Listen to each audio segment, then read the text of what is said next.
पृथ्वी की आंतरिक संरचना। पृथ्वी की आंतरिक संरचना को 3 परतों में विभाजित किया गया। पृथ्वी की आंतरिक संरचना को 2 लोगों ने बताया था, एक स्वेस महोदय ने, एक अभिनव मत था। इसके 3 भाग हैं। एक भूपर्पटी होता है जिसे क्रस्ट बोलते हैं, दूसरा मेंटल होता है, तीसरा क्रोड होता है।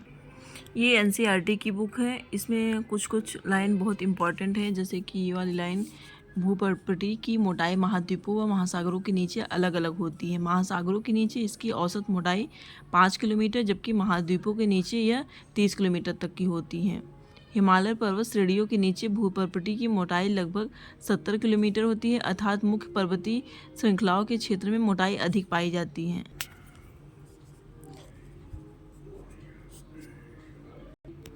परतदार सेल से क्रस्ट बना हुआ होता है। भूपर्पटी का निर्माण सियाल से होता है, जिस सियाल का मतलब होता है सिलिकॉन और एल्यूमिनियम होता है। सिलिका और एल्यूमिनियम होता है जिसे सियाल कहा जाता है, जिसे लिथोस्फीयर भी कहते हैं।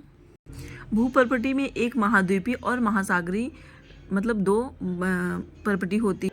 तो जो महाद्वीपीय पर्पटी है वो सिलिका और एल्यूमिनियम से बना होता है, जिसे सियोल कहते हैं, जबकि महासागरीय पर्पटी जो होता है वो सीमा से बना होता है, सिलिका और मैग्नीशियम। इसका ये वाला पोर्शन ही भूपर्पटी है। इसमें ये महासागर वाला पोर्शन है ये, और ये ग्रीन वाला महाद्वीपीय पोर्शन है। इसमें ये होता है भूपर्पटी होता है, ये बीच वाला मेंटल होता है, और ये कोर होता है। कोर में एक बाहरी कोर होता है, एक आंतरिक कोर होता है। जो आंतरिक कोर होता है वो ठोस के फॉर्म में होता है, जो बाहरी कोर होता है वो तरल के फॉर्म में होता है, लिक्विड फॉर्म में होता है। इस डायग्राम को बनाने के बाद सब कुछ डिफाइन कर सकते हैं आराम से। ये डायग्राम मैंने खुद बनाया है। तो यहाँ पे आप देख सकते हैं जो मेंटल वाला पोर्शन है ये सबसे ज़्यादा होता है, 2900 किलोमीटर होता है। भूपर्पटी जो है पृथ्वी की सबसे ऊपरी परत होती है, ये सबसे ज़्यादा पतली होती है। भूपर्पटी पर ही मनुष्य लोग निवास करते हैं। ये महाद्वीपीय पर्पटी और महासागरीय पर्पटी बहुत इंपॉर्टेंट है। अभी बीपीएससी में एक क्वेश्चन पूछा था इससे, महासागरीय पर्पटी किससे बना होता है, तो उसका आंसर यही होगा ना, सीमा से बना होता है, सिलिकॉन और मैग्नीशियम। तो इस तरह से ये टॉपिक बहुत इंपॉर्टेंट है। कुछ इस तरह से मतलब अगर इसका बीच वाला पोर्शन अगर देखना हो तो ये इस तरह से ऐसे दिखेगा। मीन्स जो क्रस्ट है ये सबसे ऊपर रहेगा, मेंटल बीच में, कोर जो है नीचे रहेगा, मीन्स मिड में केंद्र है सिर्फ कोर। ये कोर को ही क्रोड कहते हैं। यहाँ मेंटल की बात करें तो क्रस्ट के निचले भाग को मेंटल कहा जाता है। मेंटल का निर्माण सिलिका और मैग्नीशियम से होता है, इसलिए इस परत को सीमा कहा जाता है। 2900 किलोमीटर मोटा ये क्षेत्र बेसाल्ट पत्थर के समूह की चट्टान से बना हुआ है।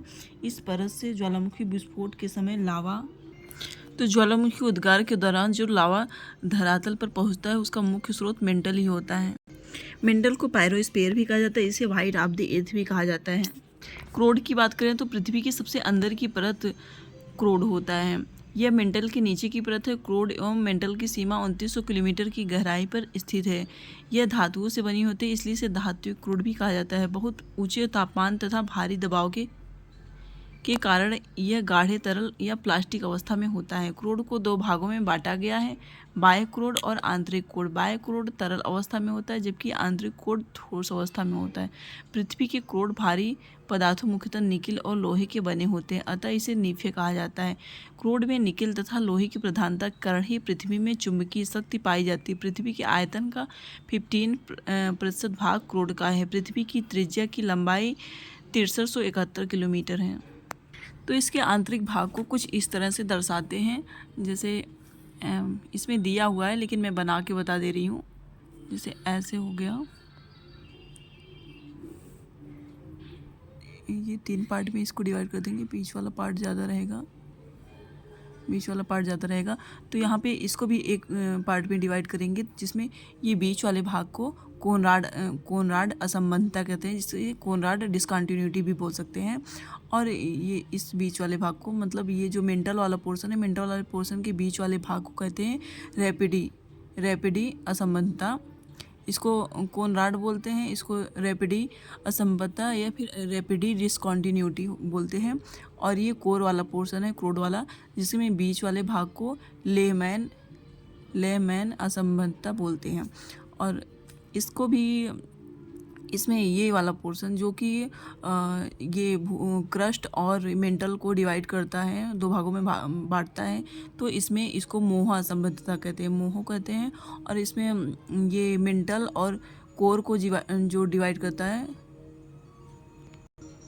शायद मैं इधर उल्टा बोली थी क्या, यहाँ पे ये क्रस्ट वाला पोर्शन है। क्रस्ट और मेंटल को जो डिवाइड करता है उसको मोह कहते हैं, और जो मेंटल और कोर को डिवाइड करता है उसको यहाँ पे गुटेनबर्ग असंबद्धता बोलते हैं, गुटेनबर्ग असंबद्धता बोलते हैं। तो इसको इस ट्रिक से भी याद कर सकते हैं, जैसे CMRG ले, C से कॉमरेड हो गया, M से मोह, R से रैपिडी, G से गुटेनबर्ग, ले से लेहमैन। क्वेश्चन इस तरह से पूछ सकता है, जैसे ऊपरी क्रस्ट, ये इसमें देखते हैं, ऊपरी क्रस्ट और निचली क्रस्ट को जो डिवाइड करता है उसको क्या कहते हैं, तो इसका आंसर होगा कॉनरेड असंबद्धता। ये याद रहेगा तो इस तरह से हम बता सकते हैं। और इस तरह से पूछ सकता है, क्रस्ट, सियाल, सीमा व निफे में सर्वाधिक घनत्व किसका होता है, तो ये भी एक क्वेश्चन है। इसमें सर्वाधिक घनत्व निफे का होता है। ये घनत्व दिया गया है, इसमें देखिए सबसे ज़्यादा घनत्व निफे का है, ये निफे वाला पोर्शन है। ये इसमें बुक में दिया है डायग्राम, इसको देख लीजिए। मैंने इसको यूट्यूब से लर्न किया था कुछ इस तरह से, इसमें इस तरह से दिया हुआ है। वैसे दोनों सेम ही है, लेकिन अपना अपना तरीका है। खुद से आप चीज़ों को बना के समझिए तो ज़्यादा अच्छे से समझ में आएगा। तो इसका ये घनत्व है, इसमें सबसे ज़्यादा घनत्व इसका है, क्रोड का है। और इस तरह से भी क्वेश्चन पूछा जा सकता है, जैसे सियाल, SI सियाल, SIMS सियाल, सीमा NIFE, सियाल, सीमा, निफे, जो कि भूगर्भ का विभाजन किसके द्वारा किया जाता है, सियाल, सीमा व निफे के रूप में भूगर्भ का विभाजन किसके द्वारा किया जाता है, तो वो स्वेस महोदय के द्वारा किया जाता है। ये पृथ्वी की परत में आ जाएगा, ये 3 परत है, सियाल, सीमा, निफे।